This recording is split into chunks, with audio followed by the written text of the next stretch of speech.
Hi everyone! Hi, welcome. My name's Lauren. I'm a knitter and maker based on the west coast of Canada, and I'm gonna walk you through everything I made in 2025 today, which was a lot of things. I've been knitting since I was like 10 or 11, but this year was the first year where I like really gave it my all and made a lot of things. I'm only going to be talking about knitting today, but I also dabbled in some sewing, garments, and quilting this year, which I really enjoyed. But I think there's enough to talk about if I just chat about the things I knit. So we're going to do that. I have 10 sweaters to talk about, some socks, a couple of accessories. So let's get right into it and I'll tell you what I made this year. The first thing I made this year I don't have with me. It's a pair of Celeste Mittens by Petite Knit that I gifted to my sister at the very beginning of last year. And I have nothing but good things to say about this. It was an easy mitten pattern. It was kind of stash busting because I had some of the pure gint, which is what I made it with, in stash, but I did have to buy 2 more balls of yarn to finish the mittens. So, you know, you win some, you lose some. But I think if you have a good amount of like DK or worsted weight yarn in your stash, little bits and bobs, it doesn't use very much of some of the colors, so it's a great way to use up those kind of tiny little bits of scraps. And like I said, I made the mittens using pure gint, which I had used before that in my Olga sweater, and I've used a couple times since, and I really like pure gint. It held up really well.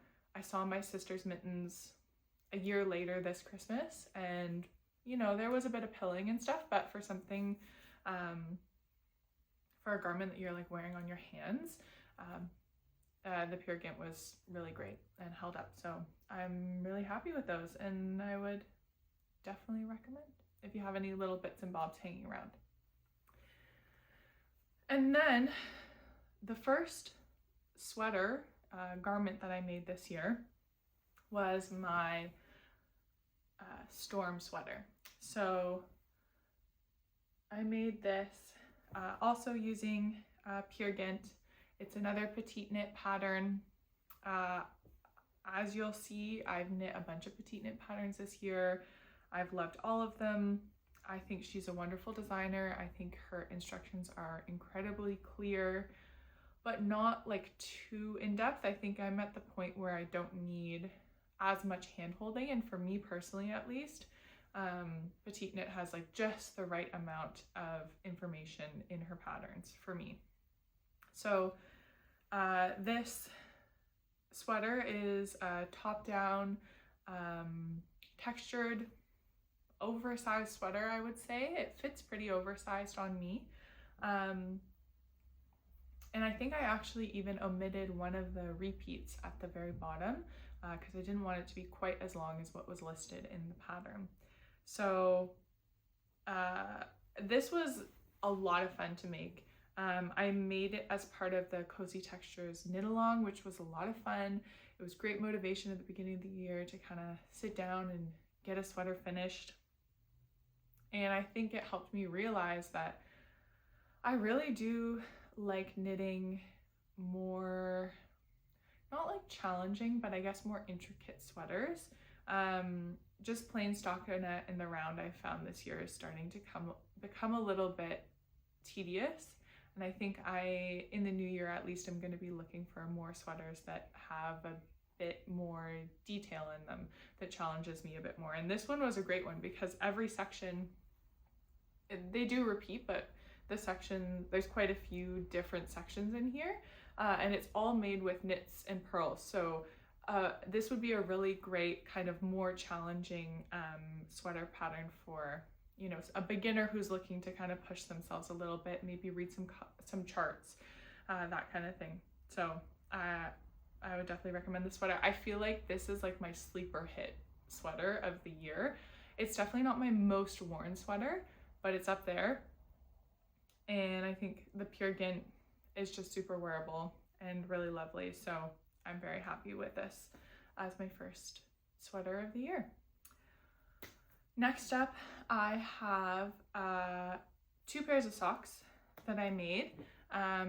This first pair is made with Sandnesgarn Sisu, which is their sock yarn.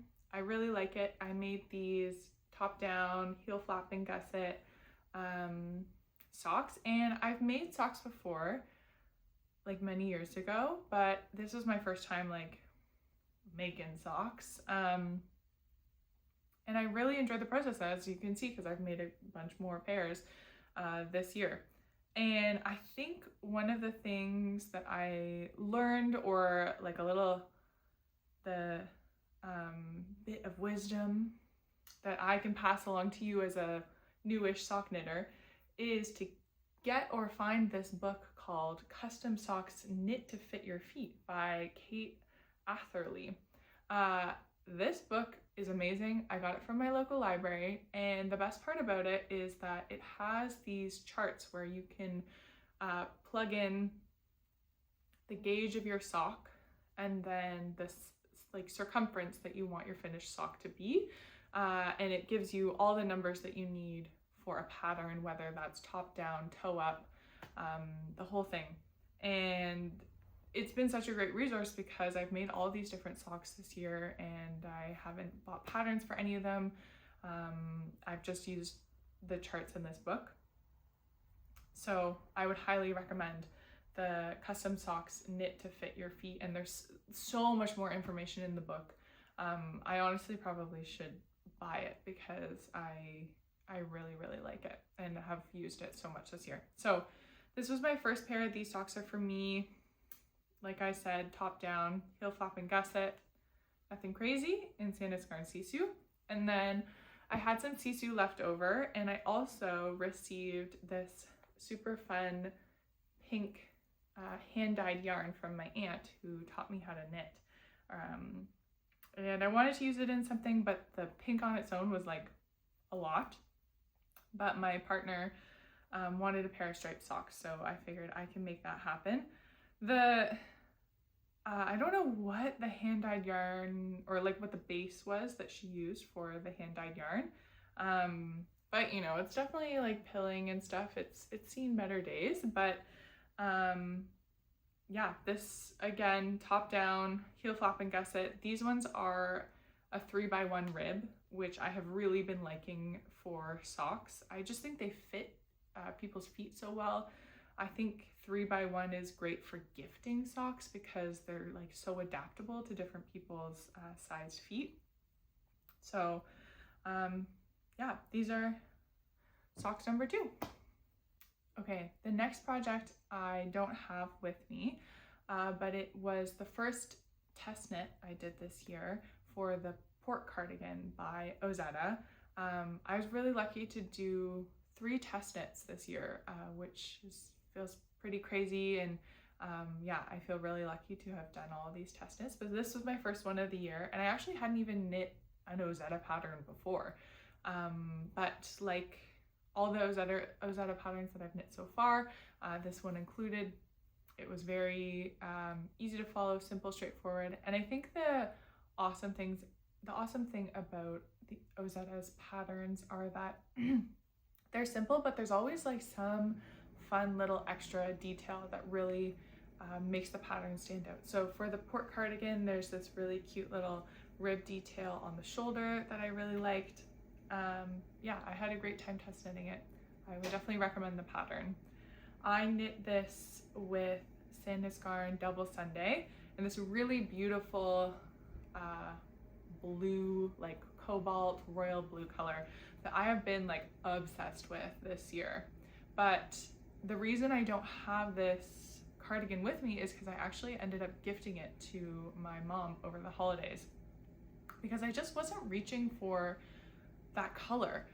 So I think what I've realized is that I love that color and I do want to wear it, but I think it's like too much for me as a garment, but I like it as an accessory or like a little pop of color. So my mom loves the color. genetic. And so I think she's going to get a lot of wear out of it, which is great. What I will say about it and about all the merinos that I've used this year is that it definitely pilled. And I think this is just like my learning for the year. I wouldn't even call it a lesson because I'm not going to change anything, I don't think. But my learning that I knew, and I think many knitters will tell you this, is that if you don't hold your merino with the mohair, it's going to pill.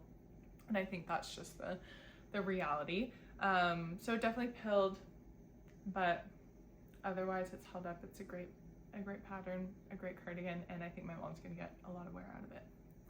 So along the same lines of that blue, I made two accessories actually in this blue color, but the next one that I'm going to talk about is these blue socks that I made.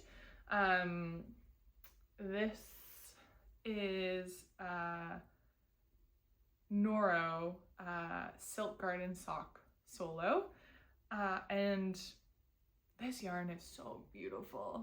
It's stunning. Like all the Noro yarns, it's like schlubby and textured and thick and thin, and the color variation is so pretty.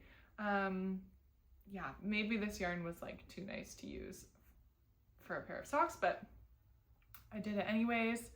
Again, top down, heel flap and gusset, 3x1 rib.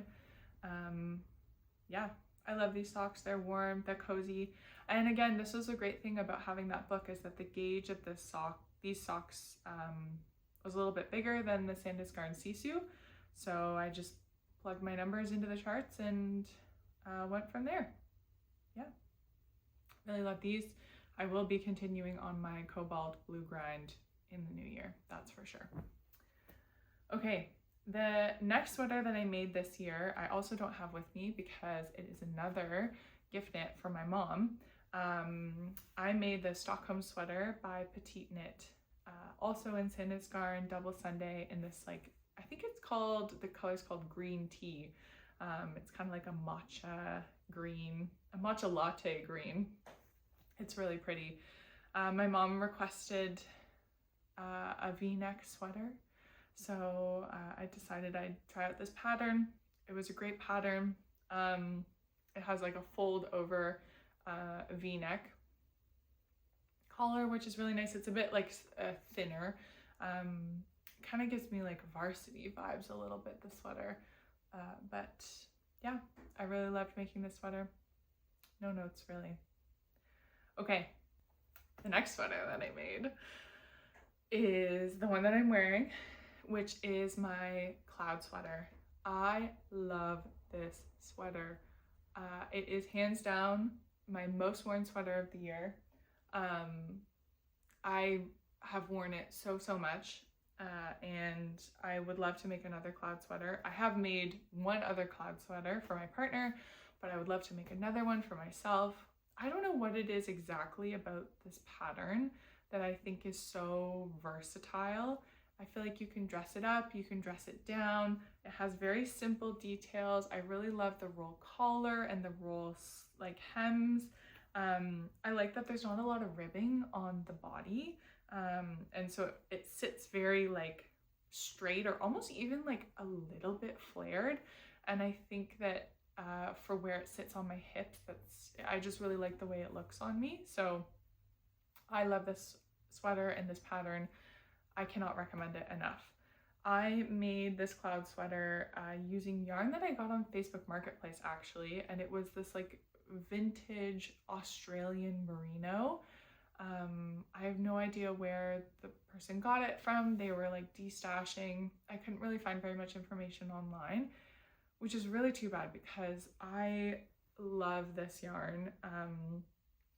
It's a merino, so you know it's pretty soft, but at the same time it like looks and feels rustic. And unlike all of the other merinos that I have tried this year, well, the two other merinos, which is Sandisgarn Double Sunday and Durham Nature Gilead, this merino has not pilled very much at all, even though I have like worn it to death. So I I'm actually going to Australia very soon, so I'm gonna see if I can try and source more Australian merino to try and replicate this sweater because I just love it so much. So wish me luck with that. And also, if you have any recommendations for Australia, specifically Sydney and Melbourne, let me know because I'd love to hear them. Okay, my next sweater is this star sweater that I made for my partner. This is actually the base of this. Oh, there's thread on here. The base of this is the Olga sweater by Petite Knit, but I just didn't do any of the stripes. I made it in Sandisgarn double Sunday, again in this like true black, and then I went in after and did duplicate stitching for the stars,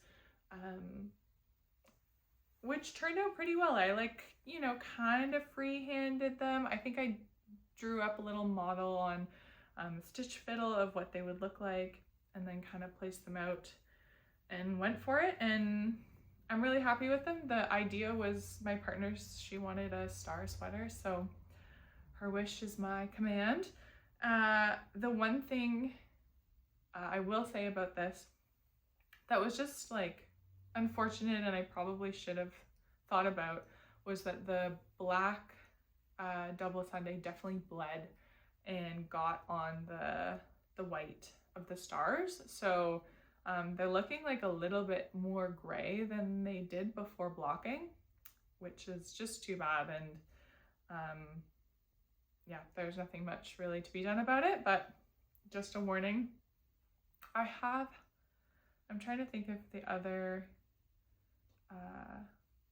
double Sunday I have has bled, and I think so. I think the blue port cardigan that I knit also bled a little bit, so just a word of warning about Sandisgarn double Sunday, that it definitely bleeds a little bit, but that's okay. Yeah, I'm really happy with the sweater. My partner's really happy with this sweater, and it was fun to do the duplicate stitch. I don't know like how much I would really want to be doing of duplicate stitch in the future. I feel like I would rather try and figure out how to do intarsia or do color work instead, because I found it to be kind of like tedious and annoying. But I got the job done, and I made a very fun sweater in the process. So that's my star sweater. Okay, next up is another pair of socks and another garment for my partner. I made these Ruffle Socks, little ruffly socks, for her. These were really easy.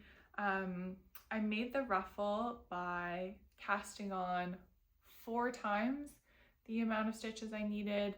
First round, I knit them all. Next round, I decreased every stitch, knit them all, decreased every stitch, and then that left me with the number of stitches that I needed to kind of keep going from there and do the rest of the sock. So really easy. Again, top down, heel flap and gusset, 3x1 rib. Nothing crazy, nothing too special about them except the fun little ruffle at the top. And these are also made with Sandisgarn Sisu. If you can't tell, Petite Knit and Sandisgarn are like the 2 pattern designers and brands that I use the most this year. They're easily, Sandisgarn at least, I'm really lucky to have it really easily accessible at my local yarn store. So it's relatively affordable. They've got great colors. So I feel really lucky that I have pretty easy access to that. So those are my Ruffle Socks. Okay, another sweater. This one was really fun. This is my Simpukka Sweater by, oh no, how do I actually pronounce her name? the pattern designer's name is Rita, and she is so lovely, and I was so lucky to test knit this sweater. But I always look at her handle and I have a hard time saying it. Aloyla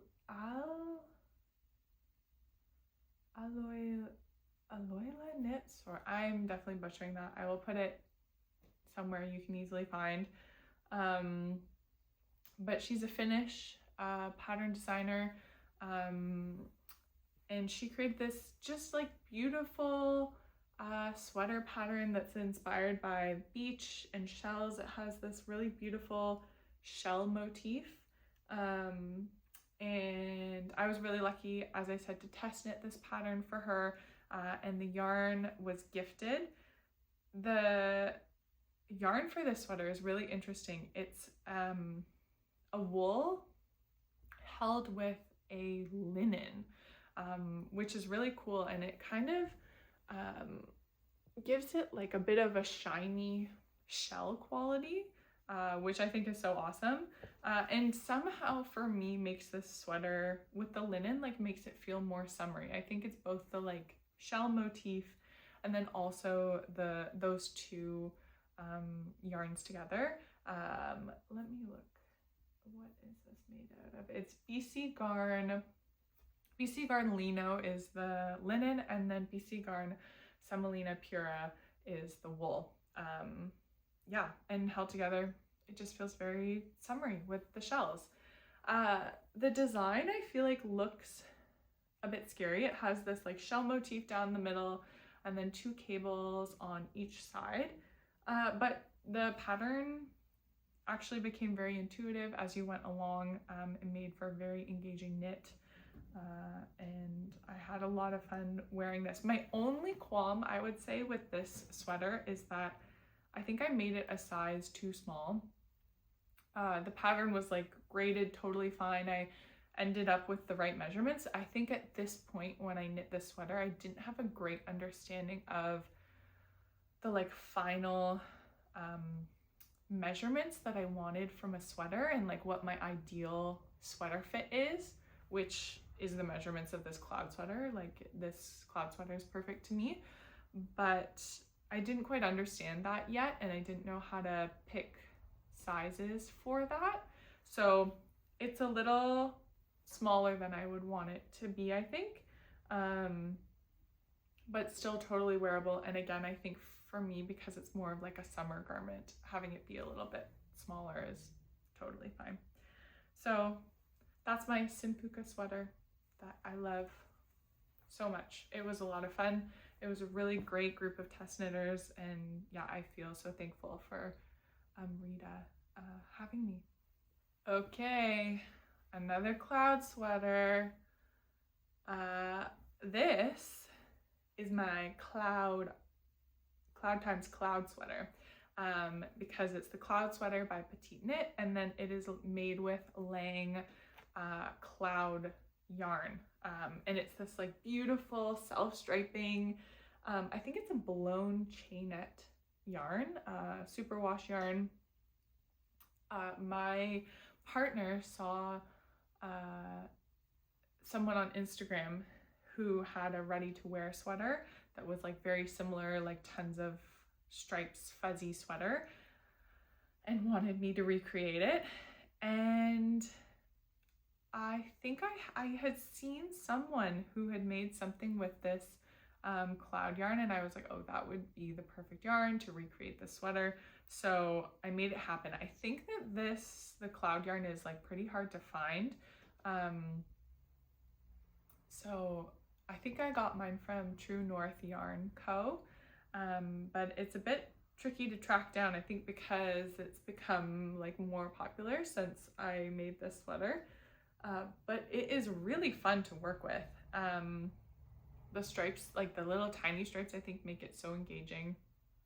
I will say this sweater is very drapey, which I don't think is like the perfect fabric for me or I made this sweater for my partner in a sweater. I And I think that that is just because it is a superwash, so it's a bit more like loosey-goosey, and it doesn't have as much grip as a non-superwash wool. But other than that, it's a great sweater and a great yarn. I ended up, because of the way the striping was, I wanted to make sure I kept the stripes even and consistent the whole way through. So what I did was I did the top, this top-down sweater, I did the top, the front and back as per usual, and then I actually didn't join in the round to do either side. So you can kind of see here on the side where the seam is. I ended up seaming up the sides because I wanted the kind of color pooling to stay consistent the whole way around. So I just did that by knitting the kind of front as a panel and the back as a panel, and then I seamed them together. And I think it worked out pretty well. The pooling is definitely like a little bit more in the arms compared to the body, but I think that's okay. So yeah, my partner definitely gets a good amount of wear out of it. And it's just like such a fun sweater. So that's my CloudxCloud Sweater. Okay, the next sweater I have to talk to you about is my Set Polo by Ozetta. And this was the other sweater that I test knit for Ozetta. And this yarn was very kindly gifted to me as part of the test knit.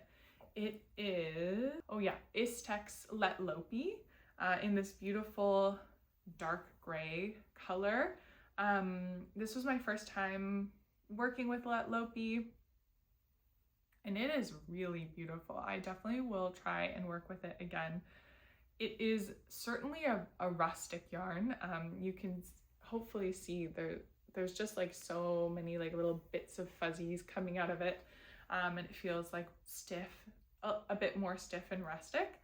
But I actually don't find it scratchy at all. I was really worried that I wasn't going to be able to wear it, but even though it's like rustic and you can feel that it's rustic, to me it doesn't feel itchy. So yeah, I definitely will be using this yarn again. This also is probably the sweater that I have gotten the most compliments on from like random people. I think it's really noticeable how like beautiful this yarn is, even to people who are like not knitters or maybe like not always aware of what their clothes are made of. It just like looks like a very beautiful yarn, and I've gotten a lot of compliments on it, so I would highly recommend. And then this sweater, again, it has that kind of the simple but fun construction that Ozetta is known for. So there's a ribbed collar at the top, and then a kind of crisscross V-neck at the front, and otherwise it's a really simple sweater with kind of a good amount of ribbing at the bottom and the arms, and I'm very happy with this one. I wear it a good amount. I think it's a good one for work. Like it, you know, looks a little bit more professional with the collar, and it definitely also inspired me to think about collars. I feel like all of the sweaters I've ever made either have a folded collar or like a roll neck collar like this, and this was my first time like knitting a folded or a collar like this that's like more of like a traditional like shirt collar, and I really like the look of it, and it's made me think about ways that maybe I can incorporate it into other garments that I make in the future. I've been thinking a lot about shawl collars too, with the kind of like fold, like a rounded fold. So I think that's something I want to make in the new year, which I'm excited about. So that's my Set Polo by Ozetta. Okay, we're getting there. I've got a couple projects left. This is the only hat I made this year, I guess. I feel like I started a couple other hats and didn't finish them, but this I don't have with me because I gifted it to my friend Sophie, but this is the cherry blossom beanie that I made. I was kind of inspired to do a color work hat, and I had some leftover Santa's Garden Double Sundae from my mom's sweater and just some other random bits lying around. And I wanted to make something that was inspired by the kind of like natural world around me here on the West Coast. And we're so lucky we have so many cherry blossoms here, which are so gorgeous and like very, very new to me. I didn't grow up on the West Coast. And so every spring I am so enamored with them. They're so beautiful. So I wanted to kind of create a hat that was inspired by them. So I messed around a lot on Stitch Fiddle, created this pattern repeat and went for it. I will say I have found it very helpful to have the Musselburgh hat pattern by, I think it's by Isolde Teagues, I think. As like, again, much like that sock book that I was talking about, it is just kind of a great reference for hat patterns to determine like gauge, number of stitches, like all that kind of stuff when you're trying to make something without a pattern. So I kind of referenced the Musselburgh hat pattern to figure out how many stitches I need, and then I figured out the chart based on that. Yeah, and I think it went to a happy home. My friend said she loved it, and it was fun to kind of challenge myself and create my own color work pattern. It was definitely challenging. I don't know if I'm going to do it again anytime soon in 2026. We'll see. I'm not sure. I have a pair of socks that are not with me because they were also a gift knit. I called these my autumn socks, but really these colors are like the colors I think of when I think of my sister, who I gifted them to. She actually picked out this sock yarn when we were home, when I was home over the summer, I think. So it's the Zerger yarn Opal Beauty Balance 4-ply. It's like a self-striping German sock yarn, and my sister loved it because of the colors.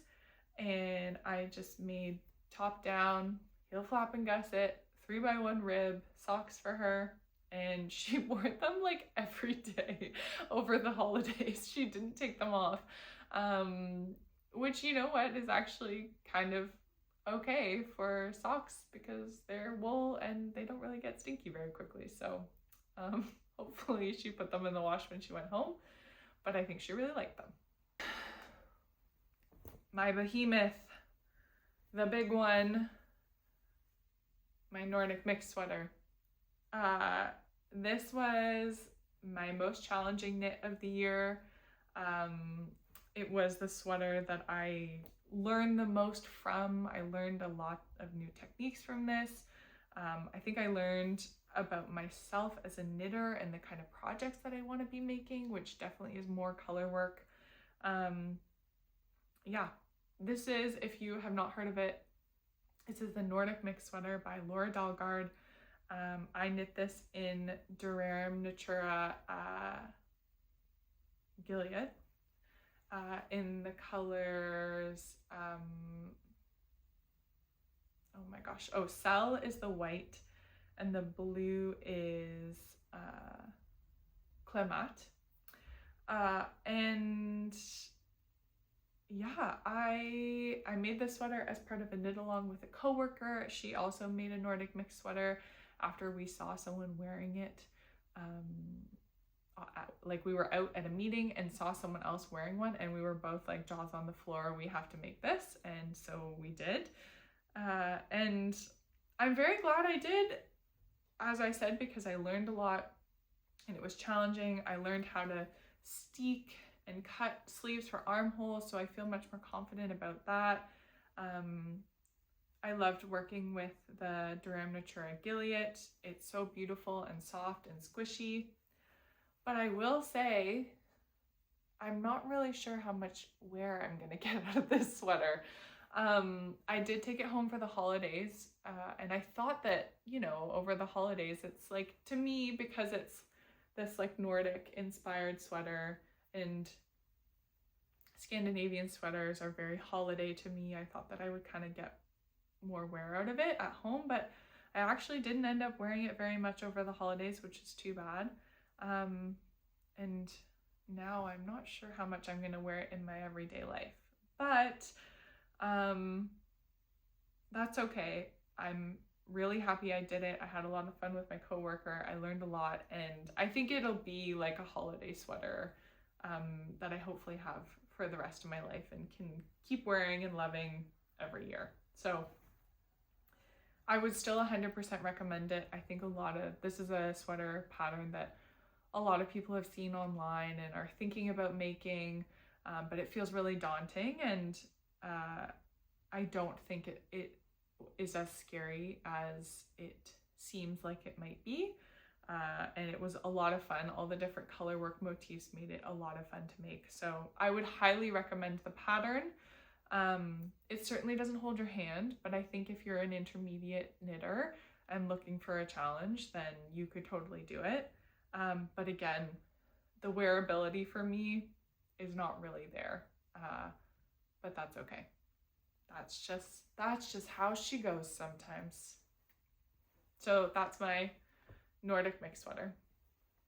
Okay, and last but not least for my sweaters of the year, sweater number 10 is my Lakes V-neck pullover by Ozetta. I was so excited to knit this sweater. I saw this color, this is the Durham Natura Gilead in the color Amaranth, and I saw this this burgundy, browny red color, and I knew that I had to make something in it. And I was making the Nordic Mix Sweater with the Gilead, and I knew it was so soft and beautiful. So I casted this on in December and made it so quickly because I wanted to have it over the holidays as a Christmas sweater. And I wore it a lot. And I think, unfortunately, I'm a little bit disappointed with the Gilead. I feel like I've been saying over and over that I really love this yarn. It is such a beautiful merino. It's so soft, but it looks rustic. Doesn't feel rustic, but unfortunately it pilled a lot. Like immediately upon wearing it, it was pilling. I was, to be fair, wearing a backpack with it on top, but yeah, it just pilled like crazy right out the gate. So I'm a little bit disappointed, unfortunately, in the Gilead for that reason, but I used my fabric shaver on it and it definitely looks better. It's not perfect, but it's definitely better. And in terms of this pattern, like all the Ozetta patterns I've tried this year, it was wonderful, easy. The saddle shoulder is a lot of fun. I think it's just such a nice, unique detail that you don't really come across so much in ready-to-wear sweaters. And it has that baba look about it, which I was definitely going for. It probably could be, it's pretty oversized. It probably could be more oversized if I really was going for a baba look. But other than the pilling, I'm really happy with it. And I do think it's a sweater that I'm gonna wear a lot, but I think it's just a sweater that I'm gonna have to be fabric shaving a lot. So it is what it is. But yeah, that's my last sweater of the year. 10 sweaters, that's a lot. And the last two things that I made this year, just before the end of the year, were a pair of socks, again, from my friend Sophie. She got a lot of things this year from me. 2 things is a lot. And I made them with some yarn that I had gotten from the Sunday Fiber Company, which is a fiber, like a hand-dyed fiber company out of, I think they're in Maple Ridge, which is like outside Vancouver. And she does just these absolutely gorgeous collections of hand-dyed yarn. I got a set of sock minis from her Wes Anderson collection, and the colors in there are just like so stunning. And she just had a oh my gosh, what was her most recent? Oh, her most recent collection was a 70s inspired collection, which was also really beautiful. So I would highly recommend her stuff. She just has such a great eye for color.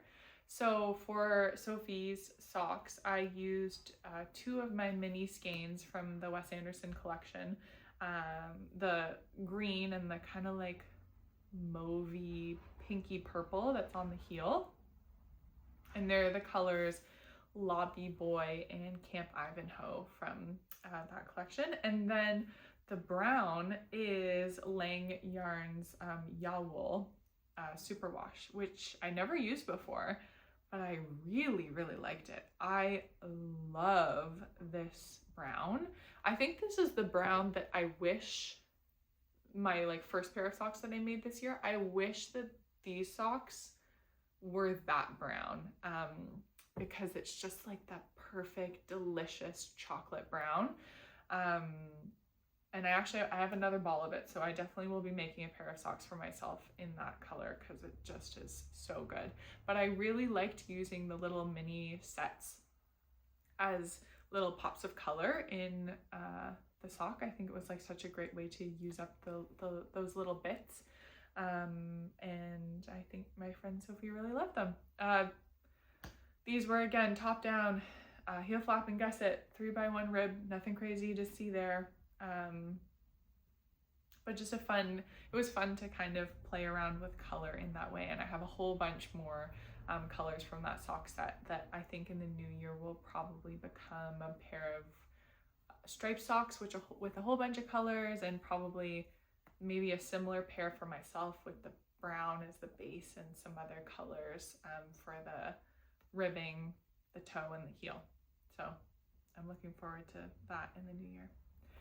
And then the very last thing that I made in 2025 was this like kind of failed triangle scarf. It's so, I don't even actually know how to show you it flat.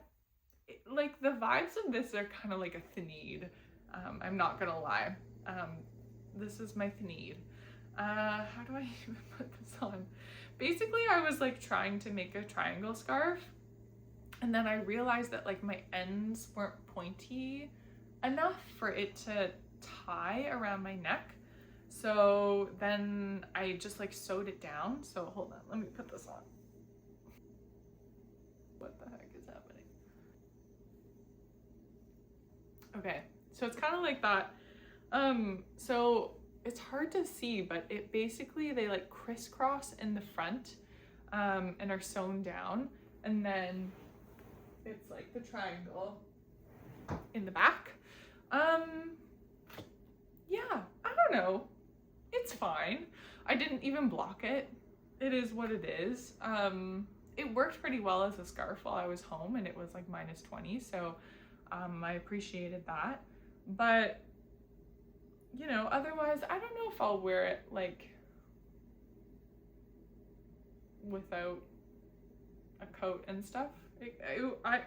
My thought and intention behind it was to have maybe something that I could wear over like long sleeves or other sweaters, but it is what it is. This was made with some of my leftover Santa's Garden Double Sunday from my port cardigan. And then I actually really randomly, here's the tiny little bit of it that's left. Like 2 years ago, I went to this like knitting meetup event, which was very fun in Vancouver. And they gave out these like giveaways. and I don't have the label for this anymore, but I think that it's Rowan Kid Silk, which is crazy. I think that's a mohair that people, or no, I guess no, it wouldn't be Rowan Kid Silk. It would be, oh yeah, okay. Rowan Kid Silk Haze. I think it's in the color Electric Blue. Again, I lost the tag, so I don't know, but I think that that's what it was. Which was awesome that they gave it out to us. That was kind of crazy. But yeah, it matches the blue of the double Sunday pretty perfectly. So I thought, why not? I have this mohair to use. Like I said, I don't really like using mohair in like sweater garments. So I was happy to kind of have a way to use it up in an accessory. And yeah, maybe not the best way to end 2025 with something that I'm like mid about, but that's okay. My weird self-drafted triangle scarf. And I think that's it. There were some, you know, failures along the way, some whips that I'm not done yet, but I made a lot of things in 2025. I'm like really impressed. I'm pretty proud of myself. I'm proud of all the new techniques and things that I learned. I definitely have some intentions for 2026. I think the things that I learned about myself and what I like to make this past year are, one, like I said, I don't really like knitting the giant circle stockinette. Like when you're in the body and it's just the giant circle and you're just going around and around, I don't actually enjoy that very much. I know there are people that find it very calming and therapeutic and they like to have that while they're watching other things or doing other things. But I think for me, I'd rather have a color work or a textured knit, something that's like a little bit more engaging. So I think in the new year, I definitely want to try cables. I've been thinking a lot about the Dagmar sweater by Petite Knit, because it just has very beautiful cables. I was thinking about maybe if I can adapt it to be a zip, that would be really fun. So I'll see if I can make that happen. I also definitely want to try some Fair Isle color work as well. I have a whole bunch of the Durham Natura Gilead that I think will kind of come together in a really beautiful Fair Isle sweater, possibly the Celeste sweater. But overall, I think I want to be making less garments, and I want the garments that I make to take me longer. I think they need to be more detailed, they need to consume more of my time, and I need to be okay with producing a little bit less, because I think I want my knits to be more engaging and I just can't keep adding more things to my wardrobe at this pace. It's just like not sustainable for me long term. So those are like my very loose plans for 2026. I don't really have a make 9. I'm just gonna see how the year goes. I'll be in Australia traveling for a while. I'm hoping to pick up some cool Australian yarn, some souvenirs, pop into yarn and fabric stores while I'm there. And I want to try more yarns in 2026. As you can see, I really stuck to my, like for the most part, Sandnes garn with a lot of things. I didn't branch out too much, so I want to try some different yarns this year to kind of figure out what I really like the best. But other than that, I don't have any like specific projects except a cable project and a color work project that I want to do. So we'll see where the wind takes me in 2026.